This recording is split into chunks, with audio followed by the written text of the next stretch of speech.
क्या हमने आजाद को बाबा के पास रेयान की वजह से नहीं भेजा? बीच में मत बोलो। क्यों बीच में न बोले? हाँ, क्या सिर्फ भाभी ही माँ है और आप ही सिर्फ बाप हैं क्या? रेयान की वजह से हमारा बेटा हमसे दूर है। हमने आजाद को इसलिए दूर भेजा ताकि उसकी जान महफूज रहे। अगर आपकी बेटी ये कदम न उठाती तो आज हमारा बेटा भी हमारे पास होता। बताएं भाई, बोले, क्या मैं गलत कह रहा हूँ? मेरा ज़मीर इजाजत नहीं देता कि मैं ये कहूँ कि आपकी बेटी मर जाए। जैसी आपके लिए आपकी बेटी है, वैसे ही मेरे लिए मेरा बेटा है। अगर बात मेरे बेटे की जान की आती है तो न मैं रेयान को देखूंगा न मीरान को। कोई जिए या मरे, मेरे बेटे को कुछ नहीं होना चाहिए।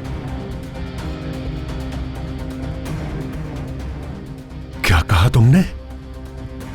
हाँ, इसका मतलब है मीरान पर हमला करवाने वाले तुम ही थे। भाई ये आप क्या कह रहे हैं? क्यों घूम फिर कर उसी एक बात पर आ जाते हैं? बता तो चुका हूँ। क्या मतलब है? आखिर सच बोल ही दिया। कितनी बार बता चुका हूँ कि ये हमला मैंने नहीं करवाया। तुमने कोई दिलचस्पी नहीं ली हमले वाली बात पर। देखो, तुम ये सोचते हो अगर मीरान मर गया तो आजाद जिंदा रहेगा, तो ये भूल है तुम्हारी।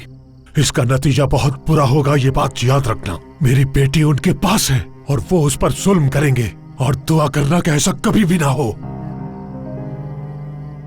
वरना याद रखना मेरे सबसे बड़े दुश्मन सिर्फ तुम होगे। जान, क्या कह रहा है ये? हाँ? क्या खिजर सच कह रहा है? क्या मीरान पे हमला तुमने करवाया था? बाबा, मैं ऐसा कोई काम नहीं करूंगा जिससे मेरे खानदान का सर झुक जाए। मेरा इस मामले से कोई ताल्लुक नहीं। आप मुझे जानते हैं। अगर मैं इस मामले में पड़ा होता तो आज मीरान असलाम जिंदा ना होता। ठीक है, तो अब आप बताइए, कभी मैंने आपका कहा टाला या आपके और भाई की पीठ पीछे कुछ किया?